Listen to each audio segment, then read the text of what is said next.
comes the money. Here we go. Money talk. Here comes the money. Woo! Woo!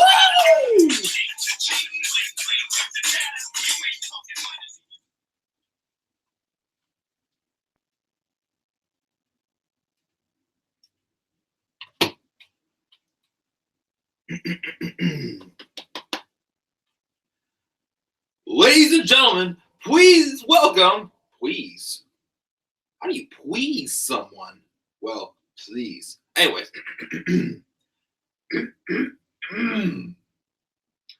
Ladies and gentlemen, please welcome the man of the world,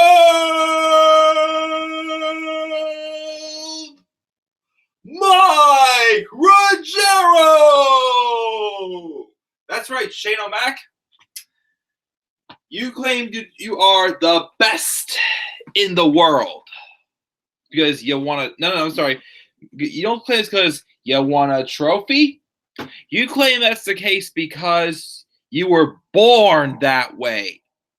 He was born that way to be best in the world. Well, just like I tell Becky Lynch that although you are the man, I am the man of YouTube. So, Shane McMahon, my friend, I'm afraid to tell you that you're not. You may call yourself the best in the world, even though the best in the world is actually CM Punk, and the best in the world at what he does is Chris Jericho. I have decided to take title of the man of the world, and I will definitely tweet that out towards him, as I am the man of the world. But guys, good evening. It's been a long day. What is going on? This is the Club of the Man 1993.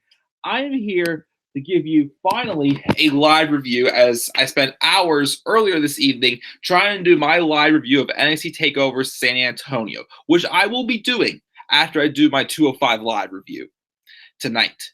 And I've been having issues. Apparently, YouTube streaming was down. Don't know why, but it seems like it's back up working again. So I'm here live to talk to you about tonight's episode of SmackDown Live. First, the June 11th, 2019 edition of SmackDown Live that took place in Sacramento, California.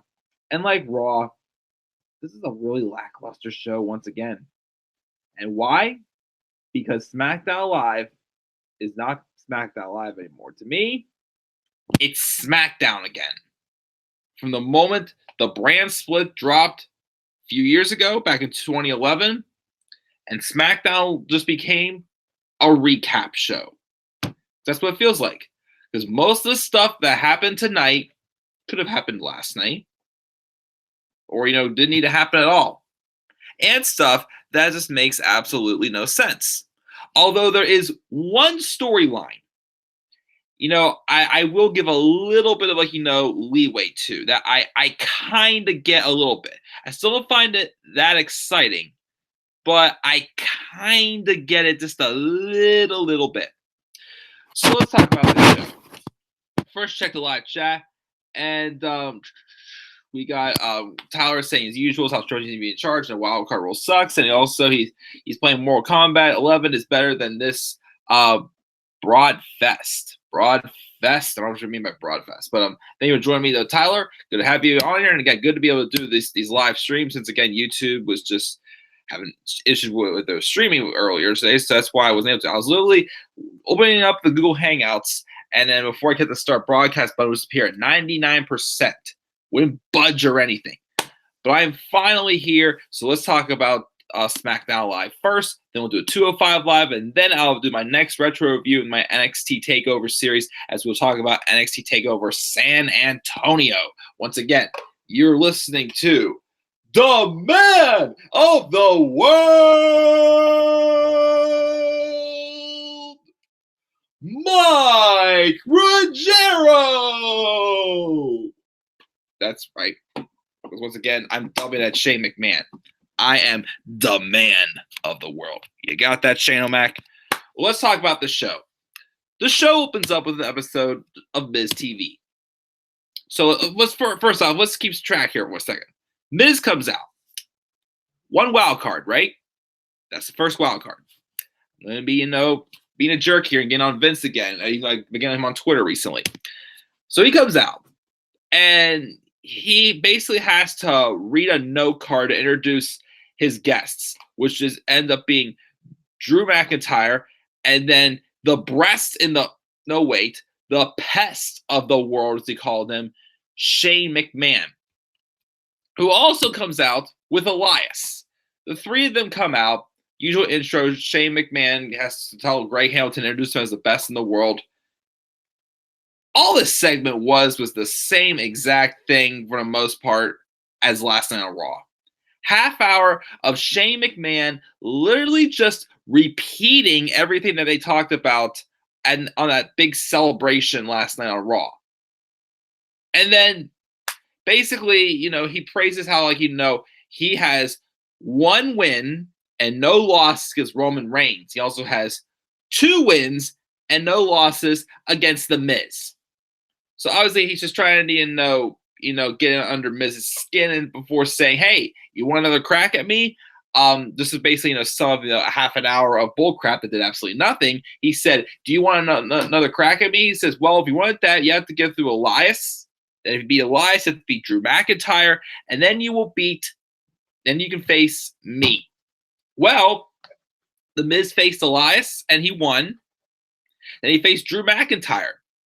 And I'm thinking to myself, Drew McIntyre is supposed to go in to have a match on pay-per-view against Roman Reigns.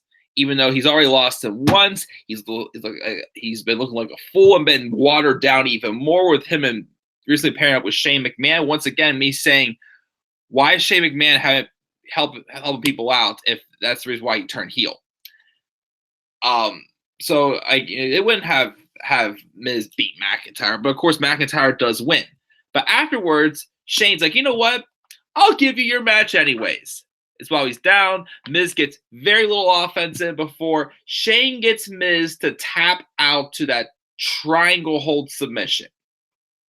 So, I kept saying for the past several weeks that, I want Shane and Miz to be the Extreme Rules match. Yeah, now I don't anymore. I mean, it still may happen, but why would I want to see it happen now after, Shane's now 3-0 against the Miz. Like, wow, I feel like we're starting. The first match was good with them at Falls Count Anywhere. Steel Cage match was all right. This kind of just like I'm good. And a lot of people have definitely been giving Shane heat lately because he's getting a lot of TV time, which is true. But I think it wouldn't be as bad if once again they weren't doing the same shit with him on both shows. Roman Reigns and Elias didn't need to be on both shows. Shane was involved with that feud. Roman and Shane, didn't need to be on both shows either. They could have just been on SmackDown, but nope, had to be on both shows just because the ratings and whatnot. The stupid wild card rule. And, once again, why? Okay, him and Drew McIntyre. Miz and McIntyre, that's 2 wild cards already. Why does McIntyre have to be on there? Why couldn't if the story was Miz get another crack at Shane, why didn't it take place on Raw? But this did absolutely nothing. Did nothing for Shane. Well, honestly though, if Shane keeps getting these wins, then why isn't he trying to get the WWE Championship? Even though, honestly, I feel like they have given us too much of Shane the past several months that I feel like it's a little late for that. Of course, maybe the Super Showdown Matt feud with Roman would not have watered me down in that, but I'm starting to jump on the bandwagon there, but I'm starting to get tired of Shane. And it's a shame because, Shane, I think is a good heel. But once again, as always, a McMahon is getting way too much focus. It's all about the McMahons in the WWE. Once again, this is what's starting to feel like. Especially, again, the stuff with Miz I thought was good until, again, he got involved. I'd say I was all right with Shane as a heel until he did that promo about the McMahons and the Samoans, which was pretty bad. And then, just been back and forth with it. Now, of course, he's literally drinking champagne out of the best in the world trophy, and it's just stupid. And it's just dragged over to the stuff with the Miz. So far, and again, with Drew McIntyre, why the hell is Drew McIntyre, working with Shane? Again, it's watered him down. He should, months ago, I was predicting him to be the one to dethrone Seth Rollins at SummerSlam. Now I definitely rather want to see Bray Wyatt, because why would I want to see this now? You know, if Drew did not lose to Roman at WrestleMania, say he beat Roman Reigns, then I could get, him, kind of, working with Shane and helping Shane win. When I can get behind that a little bit more. But once again, he's lost to Roman, and now, as someone said on Twitter, no offense to him, but Drew's starting to be one of those guys once again that's literally all talk and backs nothing up in the ring. Because we know Roman's beating him at Stomping Grounds. And it's going to do nothing for his career and just wear him down again. So that was the first half hour of the show. We had that. Then we have some stupid segment backstage with Fire and Desire giving Ember Moon a hard time about playing on her Nintendo, and it slammed those magazines of Mandy Rose on her. Although this, of course, was the best part of the night so far, because Mandy Rose was in black again. And we all know, I think Mandy Rose is so much more hotter with black on than the red. I'm sorry, the red did not fit Mandy, even though red's supposed to be, the color of like a sex appeal item, basically, from what I've learned, from my video classes. I didn't think it fit Mandy Rose. She was much better looking in black, wearing black. But apparently we're going to have a match eventually between, Fire and Desire, one of them, and Ember Moon, because they broke her Nintendo. Don't you just love these dumbass storylines? But anyway, so we have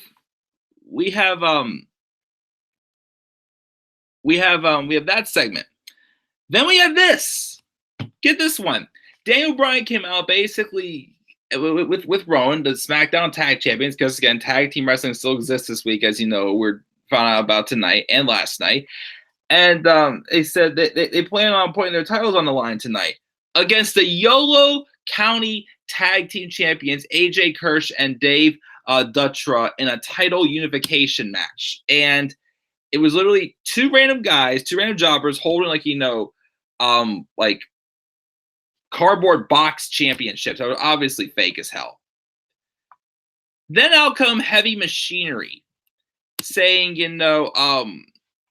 how Rowan and Bryan are ducking their challenge and they pledged to win the tag titles if they give them a chance. And Bryan says they haven't earned it. Instead, you're going to have a match against the local guys.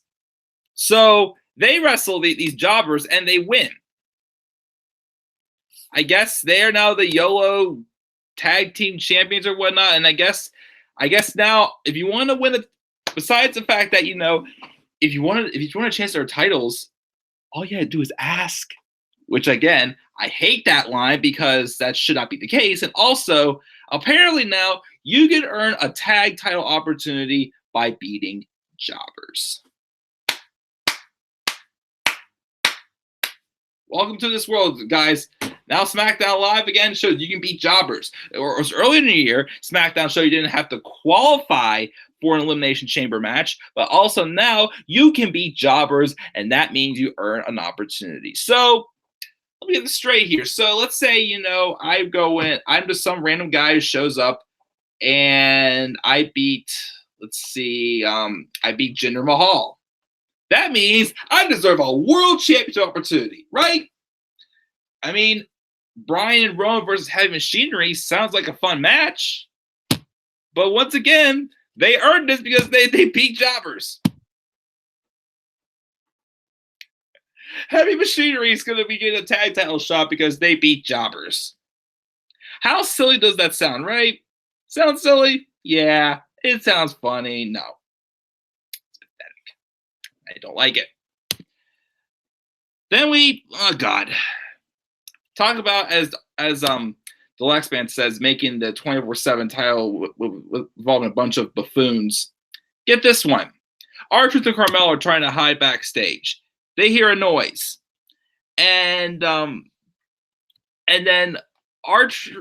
Carmelo directs R-Truth to a road case. But of course, it ends up being just a crew member who they heard walk down the hallway, and then she accidentally locks it, but she's being told she has to go wrestle a match. She says, "Truth, I'll be right back." So Truth doesn't hear her, and Truth's like, "I only have 2 breaths left, Mello," whatnot.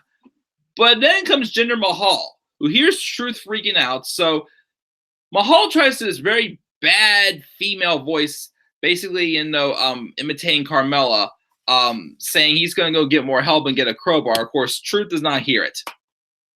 And then later on in the night, we see Mahal come back with a crowbar and a referee, but they've taken the road cases to ship them off to LA, which is where Raw is going to be next week. Once again, what the hell is this goofy shit up with the low card championship, the 24/7 title? That's all it is. Literally, you don't see, Lars Sullivan or Bobby Lashley, Braun Strowman, any of the bigger names, or Sami Zayn, guarding the 24/7 title. No, it's just a low card wrestlers. It's the championship for main event. The show main event, that is. The show where EC3 was shown coming out very lazily, like EC3, look like a broken man. Yeah, that's probably all that championship is meant to be. The main title for main event. I don't care anymore. But anyways, going back to a little earlier, of course, Carmella had a match with Sonya Deville.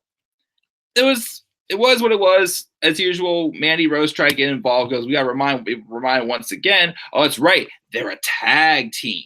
But of course, they've had history recently with Sonya Deville costing Carmella the title not the title, the Money in the Bank contract. And Carmella was, about to win with the Code of Silence, which once again, I love that submission. I don't know why she stopped using it for a long time. But Mandy, looking hot as hell in black, put Sonya's foot under the rope, broke it up, and then so Carmella goes out and she goes to take out she takes out both Sonya and Mandy, and then she super kicks Mandy, gets back in the ring, but gets hit with that knee strike from Sonya, a bicycle knee strike, I guess it's called, and she gets a pinfall victory. All right, but then now here's the thing: before this next segment, our main event had already been advertised with New Day, all three members for the first time since WrestleMania week, taking on the team of Dolph Ziggler, Kevin Owens, and Sami Zayn. So remember, that's 3 wild cards now, right? 3. And the rule says no more than 4, right? Well, how come this next segment involves Alexa Bliss and the Gossip Girl, Nikki Cross? Aren't they both on Raw? So let me see. We got, if my count's correct, we got Miz. We got Miz, who's on Raw, I believe so. Yeah, Drew McIntyre's on Raw. Yeah, Sami Zayn's on Raw for sure. Yeah, I know that. And so is Alexa Bliss and Nikki. Oh, that's 5. So obviously, we're supposed to forget the wild card rules at only 4. We'll start off with 3. Then it's 4. So now you make your show spiral more out of control by giving us 5 wild cards. Even though last week in that Lumberjack Bash for the 24/7, also the 205 Live Championship, the 24/7 title, or the 24/7 European title, whatever R-Truth calls it, you had how many Raw superstars out there as Lumberjacks? Yeah, Vince, you really are a genius, aren't you? But anyways, so we have this backstage segment where Alexa Bliss is telling Nikki Cross that Bayley's saying a lot of mean things about you on Twitter, but I can't show you right now because I blocked Bayley on Twitter ages ago. Well, you think Nikki Cross can't pull out her phone? But once again, this is the Nikki Cross, the not crazy and unhinged Nikki Cross. This is, the Gossip Girl Nikki Cross. Like, really? She said that about me? She said that about me? Wow, that's not nice. Huh? That's not Nikki Cross. And then Alexa Bliss sets up a match with Nikki Cross and Bayley for later on, saying something like I want you to see. I want you to look across the ring and look at Bayley and see all the bullies that have hurt her, and do not hold back. Well, why the hell would Nikki Cross even hold back if she's really supposed to be, a crazy lunatic anyways taken out? Once again, not Gossip Girl. They've literally toned the hell out of Nikki Cross. She's just a normal person. She's just a natural human being now. She's not crazy. Like, she's not that, twisted sister of NXT as we call her. No.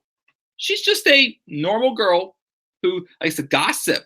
And don't get me started again on having Alexa Bliss in the whole bullying storyline. Those are so old. I swear it's the case all the time. Alexa Bliss. Yes, we get it. She's a bully. That's what she's always been. But she's also, no offense, even though I do think Alexa Bliss has had a great history of being on the mic and whatnot. Alexa Bliss, though, is just once again another victim of, I got my blonde hair. I got my blue eyes. I got my big tits, Vince loves. And once again, why rely on her still when she can't wrestle that much? She barely wrestles. She half the time, gets written out of her storylines. It's just the same shit over and over in circles. So again, why is a Raw superstar challenging a SmackDown Women's Champion when once again you haven't been able to wrestle since last time? I think Alexa Bliss she had a match against Bayley, the Raw after WrestleMania, which was pointless again. And then she was supposed to be in Money in the Bank, but she wasn't. So once again, why rely on her? And she's getting this opportunity. And I don't give a shit. I don't give a shit. I hope Bayley retains. I don't want this to be a whole repeat of 2017. No way. No way, Jose. And no way the Kermit the Frog. But we then had this promo, which interests me just a little bit. And when I say interest, but, made me, a little bit kind of say, okay, I kind of get this one a little bit. But first, let's go to the live chat, actually, just to see who we got in the shot of live. Let's see here. Boardfest, Stupid Grounds, Where's Charlotte? Do top 10 worst moments this year. I will probably sometime later this year, probably towards the end of the year. Jobber Night. What's next for WWE called their NXT pay-per-view WWE Dumpster Fire? They probably will. No Roman and no Charlotte tonight. Yeah, I know. Dolph is on Raw to 6 wild cards. Yeah, that's true. Is Dolph on Raw or is he on SmackDown? I don't know. So that's going to be 6 as well. Vince is stupid. Georgie's being in charge. I screw the wild card role for sure as always. Yep, definitely Tyler. Anyways, so we have this segment where the New Day come out, and this is being considered the actual return of Big E, as he has, been officially been medically cleared to compete in the ring. He says he's back, and the way things are going, if he had a little title reign for every return, he'd be Charlotte Flair, which Kofi points out is a booking joke, and Xavier Woods moves on from talking about their match tonight to how he intends to end it quickly so he can get back to E3. They're up against Sam Zayn, not Sami Zayn, it's Sam Zayn, Kevin Owens, formerly known as Big O, and Dolph Ziggler. All of them are men that Kofi has beaten on his own, and Xavier is quick to point this out. And Kofi, of course, pledges he will retain again at Stomping Grounds. But now comes Dolph Ziggler. He says he put Kofi on a pedestal, told the world he had earned everything he got, and he betrayed him, calling Kofi a coward, and says there's only one reason he still has his title. And he runs the footage showing how Xavier Woods helped Kofi Kingston retain. Even though apparently that kind of happened because Xavier Woods, Dolph Ziggler had super kicked Xavier Woods earlier in the match, I believe. For what I think I saw, since I didn't watch Super Showdown. At Stomping Grounds, though, there will be nowhere to run, nowhere to hide, and no one to save him when they're locked inside a steel cage. Once again, you can escape. Then the world will know that Dolph has known all along. Without all his support networks, Kofi Kingston could never beat him, and says that Ziggler forgot to show him kicking Woods in the face, and so, of course, he was going to retaliate, as he did.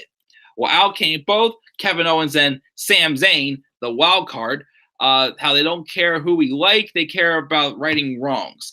Big E says they hardly enjoyed seeing Seth wear Sammy's narrow behind out of a chair last night, even though once again Sami Zayn was not really selling any of the chair shots at all. My sister Snapchat me, sorry. At all, so that was weird. Why he didn't sell any of that beating he took last night. Sammy says this is more of a hypocrite because if anyone else had been outside referee, people would have been fired. But instead, the crowd were a bunch of cheering hypocrites, and the biggest hypocrite is Kofi himself. They say, but Big E takes offense calling Kofi a man who will walk through fire to show that he is the best at what he does, which is true. Kofi takes issue with the notion that he took the coward's way out, so he's going to kick ass and take Ziggler's name at Stomping Grounds in order to retain the championship. They, of course, they argue, but the match is not going to be happening yet. So I guess I can kind of see why this, I can kind of, accept this happening again at Stomping Grounds. This is a steel cage match. Because, yes, although Xavier Woods helped Kofi Kingston, it was from a provoked attack because Dolph Ziggler super kicked, Xavier Woods. So I kind of see the story here. Like, I get it somewhat. Dolph Ziggler is, of course, even though, before if it wasn't at Super Showdown, I would have been interested in seeing Kofi and Dolph because I got the storyline. It made sense. Kofi and Dolph had similar paths, and Kofi finally got to the top, and Ziggler was just jealous. As he's saying, it should have been me. But, once again, how did he earn the opportunity, though? By just whining, saying it should have been me getting this and not Kofi. But I get that, he's trying to play that mind game with Kofi and the rest of New Day, having them believe that, yeah, Kofi really hasn't been able to do anything without help. Even though, well, at least with Dolph, with Bryan, he beat Bryan on his own. He beat Kevin Owens on his own, and he beat Sami Zayn, AJ Styles on his own, and anyone else he's defended that championship with. They've given Kofi a decent amount of matches, and of course he's won them all. And of course, at least in non-title matches, Kofi hasn't lost. Well, on SmackDown at least. So I kind of get the story here. With Dolph Ziggler trying to get the New Day members to believe that Kofi can't beat him without their help, and that's what he's trying to make it seem look like, making some truth behind on both ends there, which once again is a more proper way with telling stories. But we have hype for that. We have another Aleister Black promo, open the door and saying, "Come in and fight me," which again makes no sense because why would Aleister Black be sitting on his ass and ask for someone to come pick a fight with him? Why don't just go out to the ring and see if it's just like an open challenge, huh? Once again, they're probably ruining Aleister Black because they had to change things up because, they can't separate couples. So Aleister and Zelina have to be on one brand. So that means so does Andrade and Charlotte and, whatever. Then, of course, we have Bayley being interviewed saying if Nikki Cross wants to get caught in a social media shenanigans, so be it. But her victory over Alexa Bliss will be a moment she won't forget. So you have Bayley taking on Nikki Cross. Gossip Girl Nikki Cross, who, of course, came out to Alexa Bliss's theme music and not her own. And, of course, Alexa just stared down the match, and Bayley won with a flying elbow drop. Only good thing I can say about this is at least, SmackDown Live still at least doesn't have their champions lose in non-title matches. Because, of course, Bayley got pinned last night in that tag team match because, they got to make somebody look weak. So it had to be a champion Bayley. But she won here. And, of course, then we have a recap of a replay of the Firefly Funhouse from last night. I already talked about that, though. Then we have this. We have Apollo Crews being interviewed backstage talking about how his match last week did not happen with Andrade. And he's not here as an afterthought. And the first opportunity he's going to get, he's going to try to take advantage of it. And Zelina Vega rolls up and tells them if she were him, she would not provoke Andrade at all or make sure he'll never have a match again. But as she leaves, Crews turns around and he sees, of all people, but Chad Gable taking notes on him. Now, apparently, I read somewhere before I went live that apparently, I guess, Gable and Crews teamed up and had a really good tag team match at a recent live event. So I guess there's a possibility, even though we had Chad Gable do something else tonight, but on SmackDown, we'll get to that, of course, in the next video. So I guess this is sort of a tease of a team between Chad Gable, who has a goofy-looking haircut, and Apollo Crews, which wouldn't be bad, except here's the problem. One, these two are meant to be single stars. Especially Apollo Crews. Yes, I get he has no charisma, but in the ring, he's freaking awesome. But another question is, too, is why the hell is Chad Gable playing musical chairs with tag team partners? He had Jason Jordan, then Shelton, Benjamin.